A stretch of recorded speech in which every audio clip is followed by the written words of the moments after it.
The Cornerstone Café was built from brick and memory. It smelled of coffee and warm bread, and the mornings brought in the same familiar faces. Old men read the newspaper in silence, farmers ordered the same eggs, and no one looked twice at Henry Alton, until today. "You're a disgrace," Tyler Madson's voice cracked through the stillness like a bottle shattering. Chairs shifted. Eyes lifted.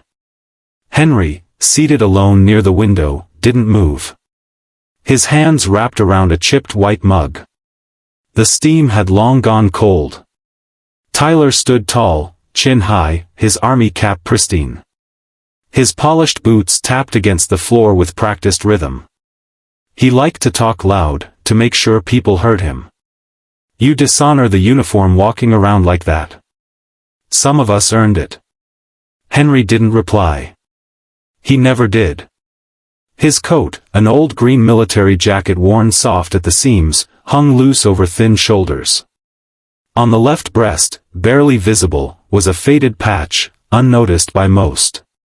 A gold pocket watch lay on the table, ticking steady against the wood. Henry sat still, as if the insult had landed on someone else. A low murmur rippled through the café, but no one stood up. They'd seen this scene before, Tyler puffed up with self-importance, and Henry with his silence. The unspoken rule was to stay out of it. Outside, the sky over Brooksville hung low and gray.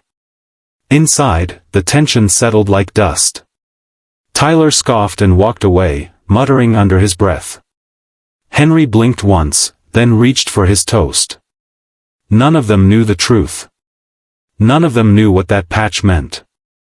None of them knew that before he was the quiet man in the corner seat, Henry Alton had once done something almost no man had ever done. Something that left a medal buried in a drawer and his voice tucked behind silence. But General Robert Clark knew. And he was on his way to town. In Brooksville, Kentucky, time didn't move, it settled. And Henry Alton moved with it, like a leaf caught in the slow current of a stream. Every morning, for 17 years without fail, he walked the 3 blocks from his rented room above the post office to the Cornerstone Café. The locals called him Mr. Alton, out of courtesy more than familiarity. No one knew where he came from, only that he'd appeared one winter and had never left. He arrived at 7:15 sharp. Black coffee, whole wheat toast, one folded newspaper. He always wore the same coat, green once, now washed into near brown, the fabric thinning at the cuffs. The pocket watch sat beside his plate. It ticked quietly, like it was marking time not for him, but for something he hadn't spoken of in decades. When he wasn't at the café, he walked. Not aimlessly, but with deliberate paths. Past the town's stone memorial, where he always paused, not to read the names, but to polish the brass with a cloth he carried folded in his pocket. Past the elementary school, where he once stopped a child from wandering into the street, then walked away without giving a name. He lived simply. A pension check, rarely cashed in full. Most of it returned as anonymous donations, flowers left at the memorial, grocery vouchers sent to widows, gas money slid into envelopes for the younger veterans trying to start over. He never claimed credit. He never asked for thanks. And still, Tyler Madson barked insults. Tyler, a former Army captain turned insurance agent, strutted through Brooksville with a puffed chest and a car adorned with veteran plates. His ribbons hung framed behind his desk at the office. His salute was crisp. His voice loud. He often told anyone within earshot how leadership never left a man. He hated Henry. Hated the way the old man's silence unnerved him. Hated the coat, the way it hinted at something deeper. It bruised Tyler's pride. Because no one saluted Henry. No one called him, sir. And yet, there was a gravity to him, something unspoken but deeply felt. A kind of reverence that Tyler had never quite earned. Tyler began making a habit of raising his voice when Henry was near. Calling out phony war stories he claimed to have read about cowards in uniform. Saying things like, "Some men hide behind old coats because they've got nothing else to show." The laughter of a few weakly loyal friends always followed, but most people turned their eyes down. No one wanted trouble. No one stood up. The humiliation accumulated like dust. Henry never responded. Not with words. Not with a glance. He'd nod at Jimmy behind the counter, tip exactly $1, and leave. But others noticed. There was Martha, who ran the bookstore down on 3rd Street, who remembered how Henry once stood outside her window all night after a break-in, never saying why. There was Marcus, the garbage truck driver, who'd found his daughter's hospital bills paid by an anonymous veteran fund, the same week he'd seen Henry linger outside the ER waiting room. And there was young Lewis, the mail clerk with a limp, who noticed how Henry always paused to ask how the leg was healing. Yet none of them connected the moments. None of them saw the man beneath the routine. Until General Clark arrived. He came quietly, without entourage or ceremony, just a sedan with government plates and a driver who waited by the curb. He walked with a cane but carried himself with unmistakable command. He had a folded speech in his breast pocket, prepared for the Veterans Day gathering at the town square. The crowd was small. Veterans in caps and jackets, children with tiny flags, town councilmen lining up to shake hands. A local band fumbled through patriotic hymns. Clark stood behind the podium, looked out over the rows of folding chairs, and paused. He saw Henry. Far in the back. Standing behind the last row. The coat. The watch. The stillness. Clark's jaw tensed. He stepped down from the podium mid-sentence. Microphone feedback crackled as the crowd stirred, confused. He walked straight toward Henry. Each step deliberate. His aide tried to follow but was waved off. When he reached him, Clark stood tall, then lifted his hand in a precise, reverent salute. Not out of habit. Not out of obligation. But because something sacred demanded it. Captain Henry Alton, the general said clearly, his voice rising above the wind. It's been a long time. The crowd hushed.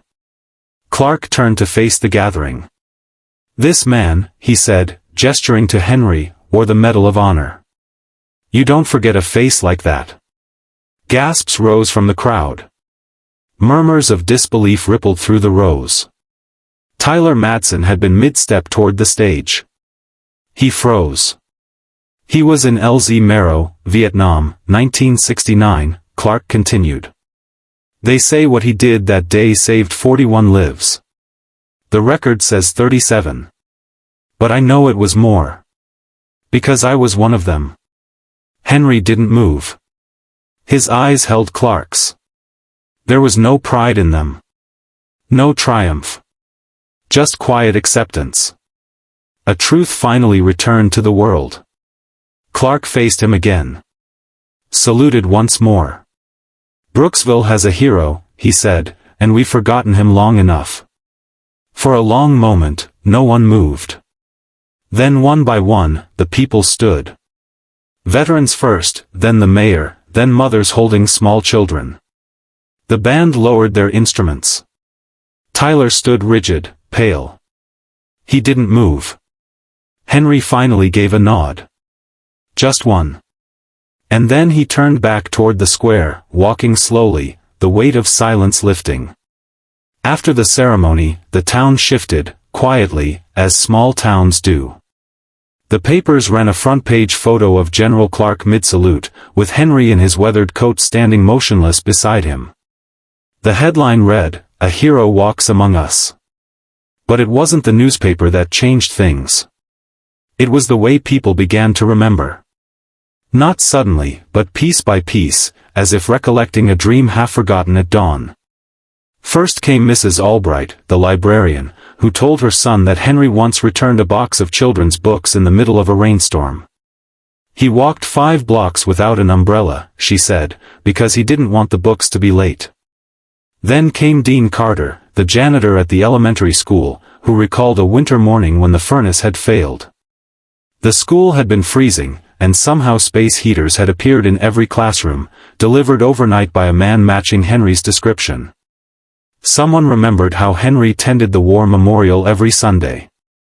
Another mentioned how he left flowers at the grave of a young Marine who had no known family. Stories surfaced like old photographs from dusty drawers.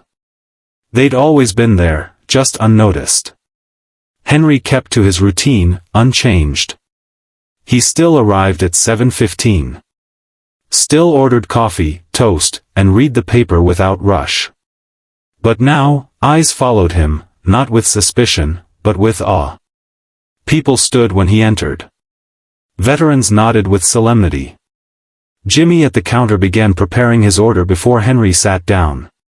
Only Tyler Madson stayed silent. He hadn't returned to the cafe since the ceremony. His friends said he'd started drinking again, spending long hours alone at the VFW bar, nursing cheap bourbon and staring at the television without seeing it. Some said he felt humiliated. Others said he was reckoning with something deeper, something old and broken. But the town didn't talk about Tyler much anymore. Their focus had shifted. Children were sent to school with stories of Henry Alton to write about. Teachers taught about the Vietnam War using his name, not for the blood or tactics, but for what it meant to come home and stay silent, to do good when no one noticed, to bear honor without asking for recognition. And Henry, for his part, did nothing different.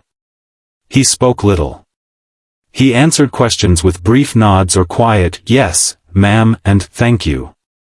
He didn't correct anyone. Didn't dwell on the past. Until a reporter from Louisville arrived. Her name was Claire Harmon, and she wore a dark coat and wire-rimmed glasses. She sat across from Henry one morning, introduced herself softly, and asked if she might speak to him about the past. Henry shook his head. "I'm not what people remember," he said. "I'm what they forgot." She tried again. "You were awarded the Medal of Honor." "I returned it." She blinked. "Why?" He stirred his coffee. "Because they pinned it on the wrong man." Claire hesitated. "But the general said." "I know what he said." Henry looked out the window. His voice remained low, steady. "That day, we were ambushed. It was fire from all sides. I wasn't brave. I was angry. My sergeant went down first. I dragged him back. Then I went out again. And again. Not because I thought I'd survive, but because I couldn't sit still and listen to the screams." Claire lowered her pen. "I didn't save anyone," Henry whispered. "I just didn't stop moving." She said nothing. Let the silence speak. He looked down at his hands. They were still, as always. But his knuckles bore the faint memory of scars. "The medal," he said, "was mailed back. Never talked about it since." Claire nodded once, stood, and left without further questions. The next Sunday, her article ran, not in the Louisville Times, but in a national paper. The headline was simple, "The Quietest Hero." It told of a man who had returned from war and asked for nothing. Who spent decades maintaining dignity in silence. Who, even when mocked and humiliated, never struck back. The nation read it. Some wept. Some wrote letters. A few traveled to Brooksville just to walk past the cafe or sit near the war memorial. Tourists came, but the town didn't let the attention become spectacle. They knew what Henry would have wanted, quiet. And then one morning, Tyler Madson came back. It was early, before the cafe filled. He entered quietly, his shoulders sunken. His uniform jacket still buttoned to the throat, but the medals were gone. Only the flag pin remained. His boots clicked once across the tile floor, then stopped near Henry's table. "I read the article," he said. Henry nodded, barely. "I was wrong." Silence. The kind that felt like breath held between generations. Tyler cleared his throat. "I was angry at a world that didn't remember me. So I lashed out at the one man it should have remembered first. Henry looked up. Tyler extended a hand, then pulled it back and reached into his coat. He took out a cloth. An old army-issued rag. "May I?" he asked, gesturing toward the table. Henry nodded once. They walked together to the war memorial. The granite was cold with dew. Tyler knelt first, unfolding the cloth, wiping the edges of photographs, portraits of young men long gone. Henry knelt beside him, his movements slow but certain. They worked in silence. And when they stood, Tyler looked at Henry with something raw and unfamiliar in his eyes. "Thank you," he said. "For not fighting me when you could have. For letting me find my way here." Henry didn't reply. He placed a single white rose on the base of the memorial, then turned and walked back toward town. Tyler remained behind, staring at the names carved in stone. He read them aloud. One by one. As if remembering was the least he could do. The sun crested the hills. Light spread across Brooksville, casting long shadows and long overdue grace. The photograph came in the mail 2 weeks later. No return address. Just Henry's name, written in careful script, and the Brooksville postmark smudged at the corner. Inside was an old black and white image, 7 men, flak jackets soaked dark with sweat, standing beside the burnt skeleton of a Bell UH-1 Huey. Smoke curled faintly in the background. Mud clung to their boots like a second skin. Some were smiling. One was not. Henry sat at the cafe counter when he opened it. The waitress, Helen, watched from behind the register as his hand hovered over the photograph longer than seemed natural. He didn't move. Just stared, his eyes scanning each face. He folded it quietly, slid it into his coat pocket, and said nothing. That evening, he walked the mile to the Veterans Memorial by the river. He stood before the wall of names, unlit save for the flicker of dusk. One by one, he traced them with his fingers. Not hurried, not searching, just remembering. Later, Helen found the photograph pressed under a mug on the cafe counter. On the back was a date, March 4, 1969, and a single name, Corporal Luis Trejo. Beneath it, in smaller writing, he never made it back. The next morning, Henry didn't come in. Nor the day after. By the third day, people began asking. The postman said he hadn't seen the light in Henry's apartment window. Jimmy from the gas station checked the alley behind the building, no signs. Helen went to the landlord, who found the key still inside, the room untouched. His coat was gone. So was the watch. The room was bare, except for one item laid neatly on the small wooden desk, a folded American flag and a note that read simply. He carried me out. I never got to carry him back. There was no panic, no police alert. Henry Alton wasn't the type to leave chaos behind. But the town felt his absence like a tooth pulled without anesthesia. Something that had always been there was gone, and everything ached because of it. Then, on the 4th day, Tyler found him. It was just past dawn. He'd been walking the riverbank trail, unable to sleep. Something gnawed at him, something unfinished. As he rounded a bend, he saw the silhouette sitting on the bench just above the water. Henry. Same coat, same boots. The watch ticked softly in his hand. Didn't think anyone would find me out here, he said, not turning. Tyler approached slowly. Weren't trying very hard to hide. They sat in silence, listening to the current slip by. I was going to leave, Henry said after a while. Go find the last place he was seen. Trejo. The one in the photo. You don't have to, Tyler replied. That place, it's not there anymore. Henry nodded. I know. But I thought maybe if I stood where he fell, I could finally put it down. Put what down? Henry looked at him, and for the first time, there was weariness in his eyes, not the kind that sleep could mend, but the kind that came from carrying ghosts. All of it, he said. The wait. The silence. Tyler didn't know what to say. He hadn't earned the right to offer counsel. But he reached into his jacket and pulled out something, a small silver flask. It's empty, he said. Haven't touched it in 6 weeks. Henry's eyes lingered on it. Hardest fight of your life? Tyler nodded. Still going. Henry placed the watch on the bench between them. That's the thing about memory, he said. It doesn't get lighter. You just get stronger carrying it. They watched the water together, until the sun broke across the tree-line. That afternoon, Henry returned to the cafe. No one said a word, but chairs straightened and coffee went cold in hands as he passed. He sat in his usual spot, nodded to Helen, and unfolded the newspaper. The next day, a letter came. It was from the Department of Veterans Affairs.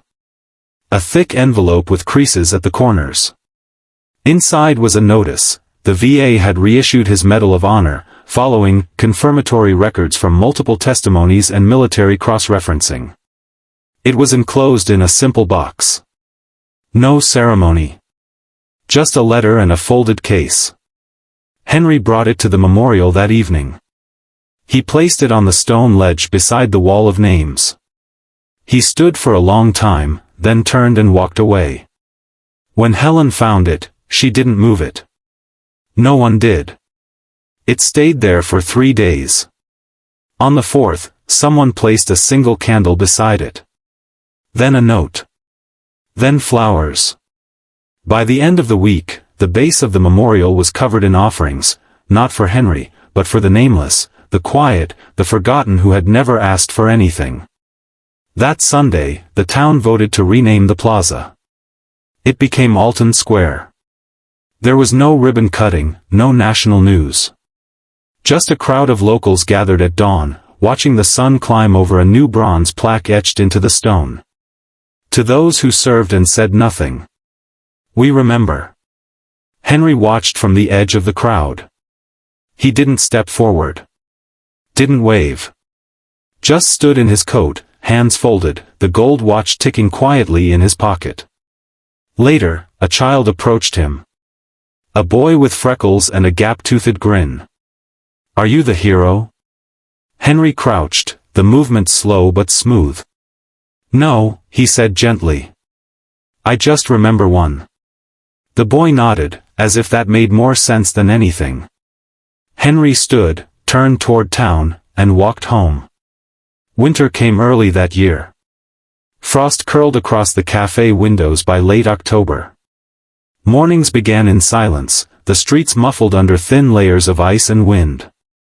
Henry Alton kept his routine, same path, same coffee, same worn coat. But something had changed in Brooksville. People had started speaking differently. Not louder. Not with fanfare. But with intention.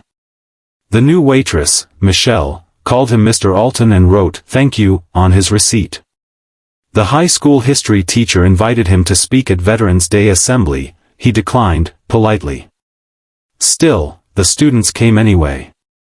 4 of them showed up at the memorial with notebooks and wide eyes. Henry listened more than he talked. When he did speak, it was brief, almost reluctant. Bravery, he told them, isn't what you do in war. It's how you walk home with it. They wrote it down. Tyler Madson, meanwhile, kept returning. Not to talk. Not to apologize again. Just to sit. Sometimes beside Henry at the cafe. Other times, quietly at the war memorial, cleaning the stone with a fresh rag. He no longer wore the dress coat. Just a heavy flannel and jeans. Something more human. One Thursday, after the cafe had cleared out, he left a folded note beside Henry's mug. Inside, 3 words. I remember now. Henry didn't open it at the table. He tucked it into his coat and carried it home, unread. That evening, the mayor called. Word had spread about the plaza. About the stories. National groups wanted interviews. Veterans organizations were requesting a formal biography. A museum offered to archive Henry's uniform, if he had one. He declined everything. "I don't need to be remembered," he said. "I need them to be." The mayor paused. "Who?"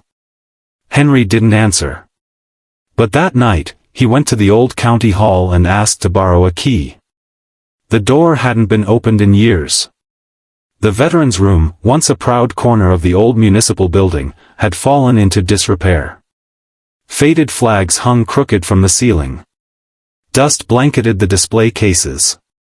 Photographs, some warped from moisture, lined the walls, curling at the edges. Henry stepped inside, removed his gloves, and went to work. For weeks, he came every evening. He polished brass. Realigned photos. Catalogued names. The records were incomplete. Many files were missing, names scribbled by hand, medals long since lost or taken by families who never came back. He didn't fix everything. He just made it quiet again. And in that silence, the names returned. One by one. Alvarez. Kim. Bearden. O'Malley. Trejo.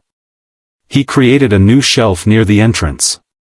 Not for medals, but for letters, copies of field notes, handwritten goodbye messages, unsent pages collected by surviving families over the years. He placed his own among them, a worn letter written to Trejo's mother in 1972, never mailed. The ink had faded, but the words held. "I carried him for 5 minutes. He carried me for the rest of my life." On November 10th, the Marine Corps birthday, the town held a rededication. They didn't advertise it. No flyers. No press. Just word of mouth. Still, over 200 people came. Children with folded flags. Grandparents in uniform. Veterans who'd driven from counties away just to stand in the room Henry had rebuilt. When he arrived, they didn't cheer. They stood. Not out of performance, but in stillness. As if the room itself demanded reverence. Tyler was there, too, standing near the back. No fanfare. Just presence. The mayor spoke briefly. Then handed Henry a small plaque. But Henry turned to the crowd. "I didn't build this room," he said. He gestured to the walls. "They did." He pointed to the photographs. They kept going. When the bullets fell, when the maps failed, when the radios died. They didn't run. They didn't ask who would remember them. Then he folded the plaque, placed it on a shelf near the door, and left. Later that night, Tyler found him at the War Memorial. They stood side by side. "Do you think it changes anything?"